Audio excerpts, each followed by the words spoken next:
Hello everyone, welcome back to online study on. I hope कि आप सभी लोग अच्छे होंगे, स्वस्थ होंगे। देखिए फ्रेंड्स, काफ़ी समय के बाद मैं इस तरह का वीडियो आपके सामने रख रहा हूँ क्योंकि मुझे पर्सनली बहुत सारे मैसेज आ रहे हैं कि बिहार एसएससी CGL 4 और बिहार दरोगा के लिए अलग से जो भी स्ट्रैटेजी है वो बनाइए और उस पर वीडियो बनाइए। और इसको मैं ध्यान में रखते हुए मैंने सोचा कि चलो एक वीडियो यहाँ पर पहले स्टार्ट करते हैं कि क्या स्ट्रैटेजी आपका रहने चाहिए CGL 4 के लिए। तो मैंने सब कुछ यहाँ पे मेंशन कर रखा है कि कैसे क्या क्या चीज़ें करना है। बस वीडियो को आप ध्यान से एंड तक देखना, समझ में आएगा। ये तो CGL 4 के लिए, और इसके बाद मैं आपको बिहार दरोगा के लिए बता दूंगा, और उसके बाद हमारी जो वीडियो होंगी वो कंटिन्यू रहेंगी इन दोनों एग्जामों को लेकर के। ठीक है, तो सबसे पहले समझते ये हैं कि बिहार CGL 4 की क्या वैकेंसी आने वाली है या नहीं आने वाली है। तो मैं आपको बता दूं फ्रेंड्स कि बहुत समय से हम लोग सुनते हुए आ रहे हैं कि वैकेंसी अब आ जाएगा, नोटिफिकेशन अब आ जाएगा, लेकिन फाइनली आप लोगों को ये चीज़ पता होगा कि अभी हाल फिलहाल में एक जो कि आया हुआ था जहाँ पे वैकेंसी क्लियर जो कि थोड़ा बहुत किया गया था, और ऐसा माना जा रहा है कि फरवरी तक आपका या फिर जनवरी के एंड तक आपको डेफिनेटली देखने को मिलेगा। और इस बार काफ़ी अच्छी सीट्स रहेंगी, तो आपको मेहनत भी उसी तरह से करना है, और हम पूरी कोशिश करेंगे कि आपको बेहतरीन तरीके से सब कुछ प्रोवाइड कराया जाए ताकि आप फर्स्ट अटेम्प्ट में एंड कर सको, यानी फर्स्ट अटेम्प्ट में क्लियर कर सको। ठीक है, तो चलो फिर बात करते हैं कि CGL 4 में आपको क्या क्या चीज़ें करनी है, क्या बुक लिस्ट होगा, क्या स्ट्रैटेजी होगा, कैसे पढ़ना है, सब कुछ हम यहाँ पे डिस्कस कर लेते हैं। तो सबसे पहले तो ये चीज़ पता है कि CGL 4 में अगर हम बात करें तो 2 पेपर होगा, मतलब कि 2 स्टेज होता है। पहला स्टेज जो होता है वो प्री का होता है जो कि क्वालिफाइंग नेचर होता है, और दूसरा स्टेज होता है मेंस का, जो कि हम जानते हैं कि यहाँ से हमारा मेरिट बनता है, मेरिट डिसाइड होता है। तो मतलब मेंस में आपको अच्छे तरीके से मार्क्स लाने हैं ताकि आप मेरिट में आ सके, मेरिट को क्लियर कर सके और आपका सिलेक्शन ले सके। तो ऐसे में हमें ये नहीं करना है कि हमें प्री को नज़रअंदाज करते हुए पढ़ना है और सब जब मेंस आएगा तब पढ़ेंगे, ऐसा बिल्कुल नहीं करना है। अगर हम बात करें कि प्री और मेंस की सिलेबस की, तो प्री और मेंस की सिलेबस दोनों एक ही जैसे, तो हम क्यों ना अगर प्री को ही अच्छे तरीके से मेहनत करें कि हमें मेंस में बहुत कम मेहनत करना पड़े और सिर्फ रिवीजन के पर्पज से ही काम करना पड़े, तो कैसा होगा, ये ज़्यादा बेटर है। ठीक है, तो हम क्या करेंगे कि प्री को अच्छे तरीके से पढ़ेंगे, बहुत बेहतरीन तरीके से पढ़ेंगे, ताकि मेंस में हमें ज़्यादा कुछ करने की ज़रूरत ना पड़े, सिर्फ हमें वहाँ पे मॉक लगाना पड़ेगा। ठीक है, तो यहाँ पे देखिए प्री का जो भी सिलेबस है, जैसे पेपर का पैटर्न है जो सिलेबस में बताया गया कि आपका 50 क्वेश्चंस तो रीजनिंग का रहने वाला है। तो बताओ कि 50 क्वेश्चंस जब रीजनिंग का रहने वाला है, तो यहाँ पे मुझे नहीं लगता है कि रीजनिंग में किसी को प्रॉब्लम होती है। अगर वो रीजनिंग को अच्छे तरीके से प्रैक्टिस करते हैं रेगुलर बेसिस पे, तो वो आराम से 45 प्लस स्कोर कर सकते हैं यहाँ पे। ठीक है, तो हमें भी इसी तरह से प्रैक्टिस करना है कि आप रीजनिंग में कोई कमी ना छोड़े, और यहाँ पे आप 45 तो आराम से लेकर के आओ, 45 प्लस स्कोर करो। सेकेंड पॉइंट पे बताया गया कि 50 क्वेश्चन जो होगा वो जनरल अवेयरेंस का होगा। अभी जनरल अवेयरनेस क्या होता है, तो ध्यान दीजिएगा। जनरल अवेयरेंस की बात करते हैं हम लोग, जहाँ पे आपका जैसे कि उसमें सब कुछ मिक्स होता है, करंट अफेयर्स हो, जीके हो, सब कुछ इसमें मिक्स होता है। यानी हम एक तरह से कह सकते हैं कि यहाँ पे आपको करंट अफेयर्स के साथ साथ जीके दोनों तरीके से होगा। ठीक है, तो ये दोनों मिलाकर के 50 क्वेश्चन होते हैं। राइट, अब आता है हमारा थर्ड पॉइंट, जो कि 25 क्वेश्चन जो होते हैं वो मैथ्स के रहेंगे, स्पेशली मैथ्स के। तो मैथ्स और रीजनिंग आपको जितना ज़्यादा हो सके उतना अच्छे से प्रैक्टिस करना है, और उसके लिए हम आपको बोलना चाहेंगे कि अगर मैथ्स की प्रैक्टिस करनी है तो सबसे पहले प्रीवियस क्वेश्चन इसका देख लेना। प्रीवियस क्वेश्चंस तो ज़्यादा कुछ था नहीं, मतलब नॉर्मल ही है। अगर आपको थोड़ा बहुत मैथ्स का नॉलेज है तो प्रीवियस क्वेश्चन आप कर सकते थे, लेकिन अब जैसे जैसे एग्जाम आते हैं, मतलब जैसे जैसे हमारा समय आगे बढ़ रहा है, उस तरह से आपको पता है कि क्वेश्चंस क्या जो डिफ़िकल्टी लेवल है वो थोड़ा सा बढ़ाया जाता है। तो ऐसे में आपको क्या करना है कि आपको प्रीवियस की तुलना में अच्छा प्रिपरेशन करना है, ताकि आपके सामने अगर कोई सा भी क्वेश्चन आए तो आप आराम से कर सको। तो उसके लिए करना होगा कि आपको ज़्यादातर प्रैक्टिस करना है और अच्छे लेवल का क्वेश्चन का प्रैक्टिस करना है। उसके लिए कहाँ से करेंगे, तो जो हमारा SSC सेंट्रल लेवल पे जो SSC है उसका प्रीवियस पेपर देखो, उसको सॉल्व करने की कोशिश करो, और उसमें जो भी क्वेश्चन है वो बहुत अच्छे हैं, उनको आप करिए, कोई दिक्कत नहीं होगा, आप उनको प्रैक्टिस करिए। और वैसे भी हम तो आपको प्रैक्टिस कराते ही हैं, हमारे एप्लीकेशन पर भी मैथ्स का स्पेशल सीरीज़ है, तो आप वहाँ से भी कर सकते हैं। और हम आपको यूट्यूब पर भी क्लासेस मैथ्स और रीजनिंग का प्रोवाइड कराएंगे, तो उसके लिए आपको टेंशन नहीं लेना है। ठीक है, तो ये 25 क्वेश्चंस में से आपको 17-18 प्रश्न तो आपको करना है, मतलब जिनका मैथ्स थोड़ा सा एवरेज है उनको कोशिश करना है कि 17-18 कर ले, और जिनका मैथ्स बहुत अच्छा है तो वो तो अपना 25 में से 22-24 करेंगे, तो उसमें कोई दिक्कत नहीं है। ठीक है, अब बात आती है सबसे इम्पोर्टेंट पॉइंट जो कि साइंस। तो देखो 50-50, 100 और 50 टोटल 150 क्वेश्चंस होते हैं, और 150 क्वेश्चंस जो होते हैं, मैं प्लस क्यों लिख रहा हूँ, 150 क्वेश्चन होते हैं। ठीक है, और 150 क्वेश्चन में से आपको टारगेट इस बार का रखना है कि 120 प्लस का टारगेट लेकर के चलना है। ठीक है, 120 प्लस, ऐसा नहीं कि सिर्फ अटेम्प्ट करने वाला है 120 का। एग्जाम हॉल से बाहर निकलते हैं तो आप बोलते हो कि 125-130 अटेम्प्ट किए हैं, लेकिन जब अब हम आंसर की जब मिलाते हैं तो पता चलता है कि 110, 112, 115, 100 के आसपास ही रहेगा। तो ऐसा नहीं करना है, हमें ओवरऑल अटेम्प्ट के बाद मतलब अच्छा जो हमारा स्कोर होना चाहिए वो 120 होना चाहिए, तब जाकर के इस बार रिजल्ट हम लेंगे। और हमारा टारगेट भी यही रहेगा कि 120 प्लस स्कोर करना है किसी भी तरह से। ठीक है, ये टारगेट आप सेट करके ले चलो, और इसी तरह से आप प्रैक्टिस भी करेंगे, प्रिपरेशन भी करेंगे। राइट, तो बात देखिए साइंस के स्पेशली 25 क्वेश्चन होते हैं, तो साइंस के लिए कहाँ से क्या पढ़ना है वो भी मैं आपको बताता हूँ। अब बात करते हैं हम लोग जो कि बुक लिस्ट पर, तो इन सभी चीज़ों के लिए आपके पास क्या क्या बुक होना चाहिए। देखिए फ्रेंड्स, कुछ लोग होते हैं बुक्स के मतलब बहुत ज़्यादा आदी होते हैं कि उनके पास सारा चीज़ बुक होना चाहिए, और कुछ लोग होते हैं लिमिटेड बुक के साथ अपना अच्छे तरीके से प्रिपरेशन करते हैं। वो कहावत आपने सुनी होगी कि 100 बुक को 100 बार पढ़ने से अच्छा है कि एक बुक को 100 बार पढ़ो।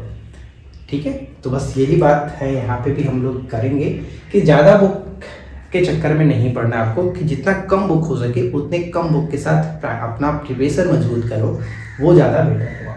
और सबसे इम्पॉर्टेंट जो चीज़ होता है, सबसे ज़रूरी जो चीज़ करना है, वो 2 चीज़ यहाँ पे मैं आपको बताऊंगा एंड में, तो उसके लिए वीडियो को देखते रहना। और अगर आपने अभी तक वीडियो को लाइक नहीं किया, सब्सक्राइब नहीं किया, तो कर लो, आगे आने वाली क्लासेस जो कि आपको मिलती रहेंगी। तो बात करते हैं बुक लिस्ट में। तो ध्यान दीजिएगा कि आपके पास हम मेनली देखिए यहाँ पे 50 जो क्वेश्चन है उसके लिए सबसे ज़्यादा आपको सोचना है। तो देखिए जीके जो होगा, इसमें जीके और करंट अफेयर्स की बात हम करेंगे। तो जीके सबसे पहले आपको करना है, लूसेंट आप ले लो। आपको पता ही है कि लूसेंट जो है वो अगर वन लाइनर एग्जाम की अगर प्रिपरेशन आप कर रहे हो, मतलब वनडे एग्जाम की प्रिपरेशन आप कर रहे हो, तो उससे बेस्ट कोई बुक नहीं है, क्योंकि वो सभी बुक का निचोड़ भरा जाता है। और अगर हम बात करें लूसेंट के न्यू एडिशन की, मैं यहाँ पे लूसेंट के पुराने वर्जन या फिर पुराने एडिशन की बात नहीं कर रहा हूँ, क्योंकि इसमें बहुत कम चीज़ें दी गई थी, लेकिन अब जो नया लूसेंट आया हुआ है उसमें बहुत सारी चीज़ें जो कि इंक्लूडेड किया गया, तो इसलिए मैंने यहाँ पे लिखा कि लूसेंट का न्यू एडिशन आपके पास होना चाहिए। और इसमें हम लोग सब्जेक्टिव और ऑब्जेक्टिव दोनों लेके चलेंगे। सब्जेक्टिव को कब पढ़ना है, कैसे पढ़ना है, और ऑब्जेक्टिव को कैसे पढ़ना है, ये दोनों चीज़ आपको समझ में आनी चाहिए। ऐसा नहीं कि आप हर पन्ने को पढ़ रहे हो, हर पेज बाई पेज को, हर टॉपिक को, हर चीज़ को पढ़ रहे हो, वैसे पढ़ने से आपका समय बर्बाद होगा और आप अननेसेसरी चीज़ों पर भी आप ध्यान लगाए रहो।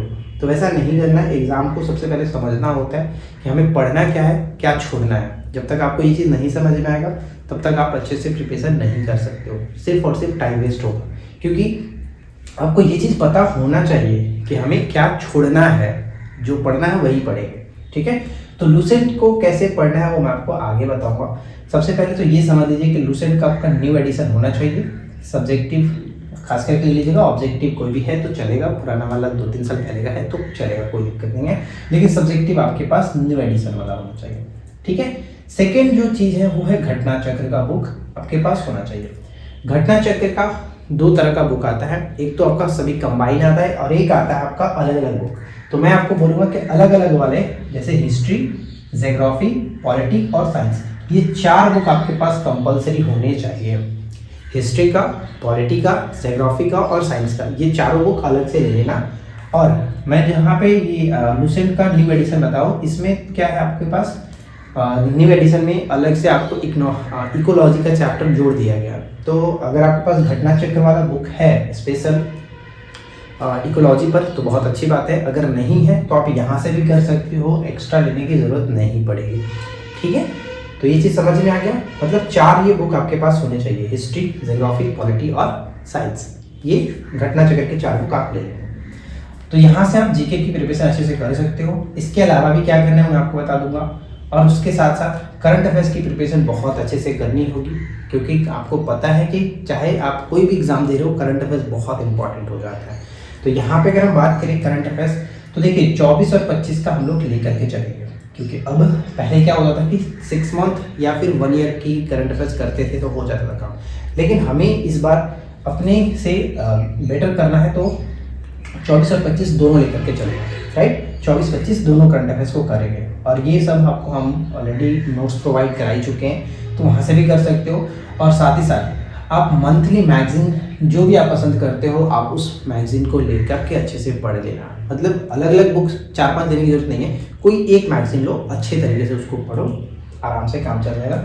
यूट्यूब पे बहुत सारी क्लासेस हैं, बहुत सारे चैनल्स हैं, जो भी आपको पसंद है करंट अफेयर्स जहाँ से भी आप करते हो आप उनको करो। और जो हमारी तरफ से नोट्स प्रोवाइड कराए जाते हैं मंथली बेसिस पे, आप उसे भी देख करके अच्छे से अपना करंट अफेयर्स तैयार कर सकते हो। जो भी हमारे करंट अफेयर्स की वीडियोज़ आती हैं उनको आप फॉलो करिए, काम हो जाएगा, ठीक है। मतलब कि यहाँ से और यहाँ कोई दिक्कत आपको नहीं होने वाली, अगर आप जैसे हम बताएंगे वैसे अगर आप करते हैं तो, ठीक है। अब चलो बात करते हैं थर्ड पॉइंट पे। तो थर्ड पॉइंट में क्या है, जैसे कि रीजनिंग और मैथ्स की प्रैक्टिस के लिए चाहिए, क्योंकि रीजनिंग 50 क्वेश्चन है और मैथ्स 25 क्वेश्चन, यानी 75 क्वेश्चन तो सिर्फ और सिर्फ आपको यहाँ से मिलते हैं। 75 मार्क्स आप यहाँ से आराम से उठा सकते हो।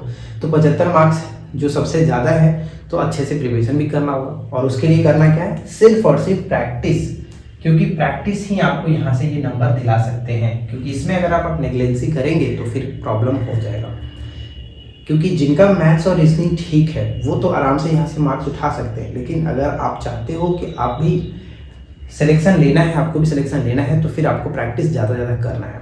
और जैसे कि मैंने आपको बताया कि मैथ्स और रीजनिंग की प्रैक्टिस आपको कहाँ से करना है, अच्छे लेवल के क्वेश्चन कहाँ से मिलेंगे, तो आप एसएससी का प्रीवियस क्वेश्चन देखिए, एसएससी के जो प्रैक्टिस शीट आते हैं, बुक्स आते हैं, आप वहाँ से मैथ्स और रीजनिंग करो। उसका जीके नहीं सॉल्व करना, आपको सिर्फ और सिर्फ उसका मैथ्स और ये रीजनिंग को सॉल्व करना है, ठीक है। डेली आप 50 रीजनिंग सॉल्व कर लो, डेली आप देखिए एसएससी में 25 क्वेश्चन जीके का, 25 क्वेश्चन आपका ये मतलब 25 तो सारा सब्जेक्ट का होता ही है। तो आप वहाँ पे क्या करो कि 25 क्वेश्चन रीजनिंग का डेली उसमें से सॉल्व करो, और मैथ्स के 25 क्वेश्चन सॉल्व करो, बस उतना काफ़ी। अगर आप रेगुलर बेसिस पे भी 25-25 क्वेश्चन सॉल्व करते हैं तो काफ़ी अच्छे तरीके से आप प्रिपरेशन कर सकते हो। ये चीज़ ध्यान में रख लो, गांठ बात में रख लो, ठीक है। अब आता है हमारा चौथा पॉइंट, जो कि साइंस का। तो साइंस में बहुत सारी चीज़ें हैं जो कि अगर पहले के एग्जाम को देखा जाए और अब का एग्जाम देखा जाए तो दोनों साइंस के क्वेश्चन में बहुत ज़मीन आसमान के फ़र्क हो जाते हैं। तो वैसे में आपको भी उसी तरह से प्रिपरेशन करना होगा। ऐसा नहीं कि पहले वाला जो बुक है उसको आप पढ़ते चलोगे तो काम हो जाएगा, नहीं, अब थोड़ा सा स्ट्रैटेजी आपको बदलना है। तो सबसे पहले तो आपको ओवरऑल जो कि फैक्ट है, जो कि हम जानते ही हैं कि वो तो डेफिनेटली करना ही है, तो लूसेंट से आप साइंस को करेंगे।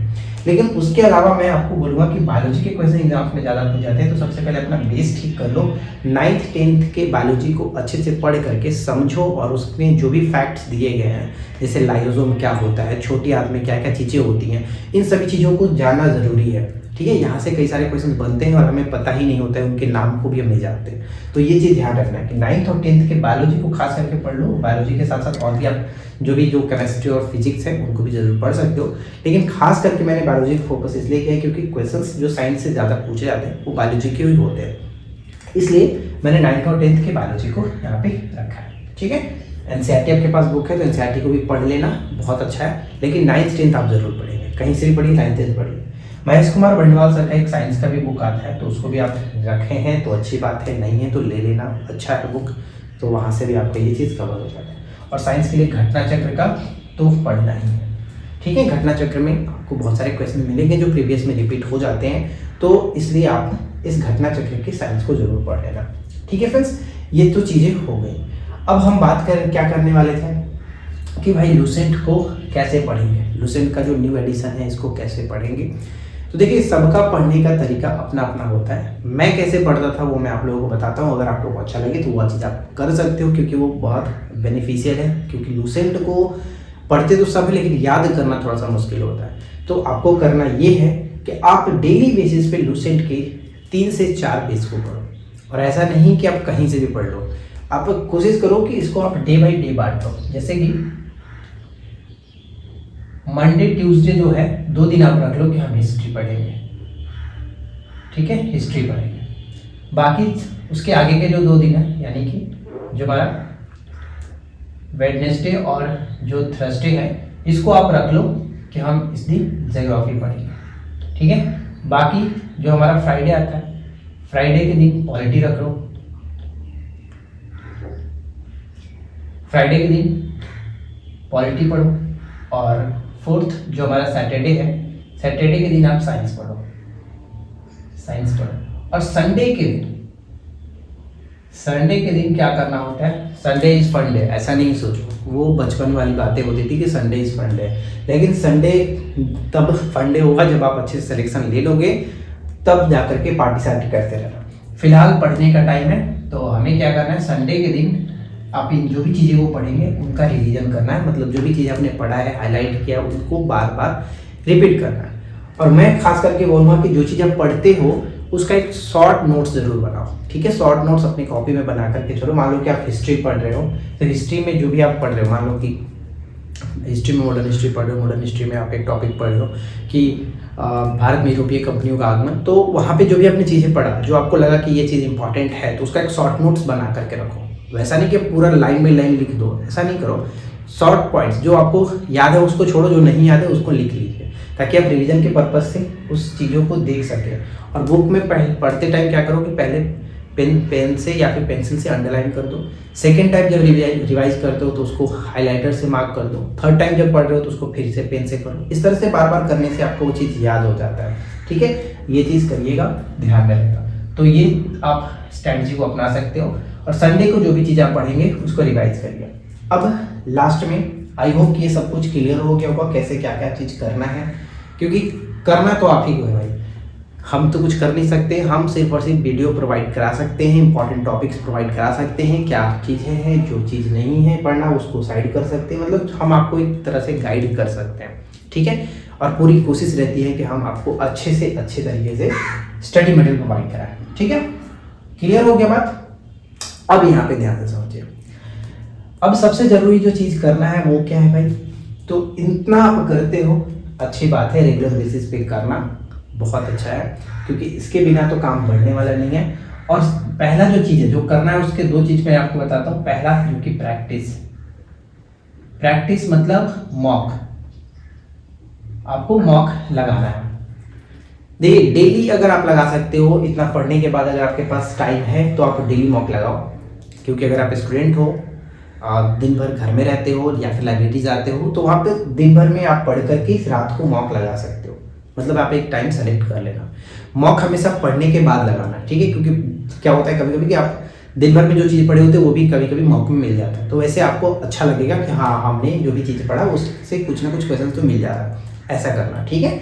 अच्छा, एक चीज़ और, जो लोग जॉब में हैं या फिर कोई एक्स्ट्रा वर्क करते हैं और वो प्रिपरेशन करते हैं, तो उनको मैं बोलूँगा कि कम से कम आप 2 दिन पर एक मॉक लगाओ, ठीक है। 2 दिन पर एक मॉक लगाओ। मॉक लगाने के बाद उसको अच्छे से एनालिसिस भी करना है कि कहाँ पे क्या गलती रही, किस टॉपिक से गलती रही, उन टॉपिक को अलग से लिखो और उस टॉपिक को अलग से पढ़ना, ठीक है। ये चीज़ करना ज़रूरी है, बिना प्रैक्टिस के आप नहीं कर सकते हो। जितना ज़्यादा प्रैक्टिस होगा उतना ज़्यादा बेनिफिट होगा, ये चीज़ ध्यान रखना, ठीक है। प्रैक्टिस मेक्स परफेक्ट, जिसे आपको पता होगा।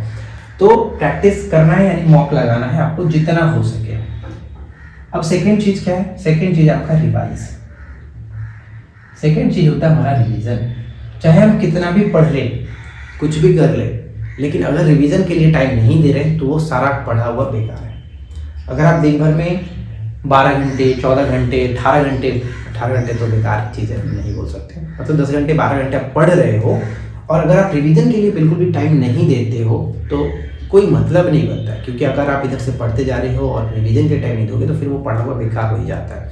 इसलिए कोशिश करना है कि रिवीजन के लिए टाइम निकालना। डेली आप लास्ट में, मतलब आप जितने भी अपना टाइम शेड्यूल रखे हो सुबह से लेकर के रात तक का, रात के एंड तक सोने से पहले 1 घंटे आप क्या करो कि आप एक क्विक रिवीजन का टाइम रखो कि मुझे जो भी चीज़ें पढ़ा है मैंने उसका एक क्विक रिवीजन मैं लास्ट में करूँगा, ठीक है। वैसे क्या होगा कि आप जो भी चीज़ें पढ़े होंगे वो आप लास्ट में जब रिवीजन करेंगे तो वो माइंड में एक बार अच्छे से रिकॉल हो जाएगा, ध्यान में आ जाएगा। ठीक है। और संडे को पूरी तरह से रिवीजन के पर्पस से यूज़ करो। कुछ एक्स्ट्रा चीज़ें पढ़ने की ज़रूरत नहीं है। उसमें पिछले अपने एक सप्ताह में जो भी चीज़ें पढ़ा है, जो भी अपना नोट्स आपने तैयार किया, उसको पढ़ो, बहुत ही ज़्यादा फायदेमंद होगा।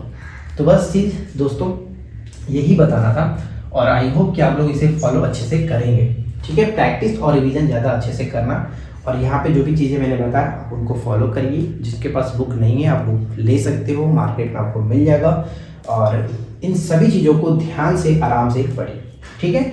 और जैसे कि कुछ जो टॉपिक्स हैं मेरे पास, बिहार एसएससी के लिए बहुत सारे टॉपिक्स हैं, उस पर मैं अलग वीडियो आपको प्रोवाइड कराता रहूँगा कि क्या क्या टॉपिक्स आपको पढ़ने हैं। और जो भी हमारा नोट्स है वो तो एप्लीकेशन पर है ही। अगर आपको बिहार एसएससी सीजीएल के लिए कोर्स चाहिए तो आप हमारे एप्लीकेशन पर जाकर के उस नोट्स को ज्वाइन कर सकते हो, जहाँ पर वो प्रॉपर स्टडी मटेरियल्स मिल जाएंगे, ठीक है। तो आई होप कि फ्रेंड्स आप लोगों को ये छोटा सा वीडियो अच्छा लगा होगा। वीडियो पसंद आया हो तो लाइक एंड शेयर करके जाना। चैनल पर पहली बार है तो सब्सक्राइब करके नोटिफिकेशन बेल आइकन को ऑल पे सेट कर लीजिएगा। हम मिलते हैं आपके साथ इसी प्रकार के नेक्स्ट वीडियो में नए टॉपिक के साथ। Thanks for watching, keep learning, have a good day.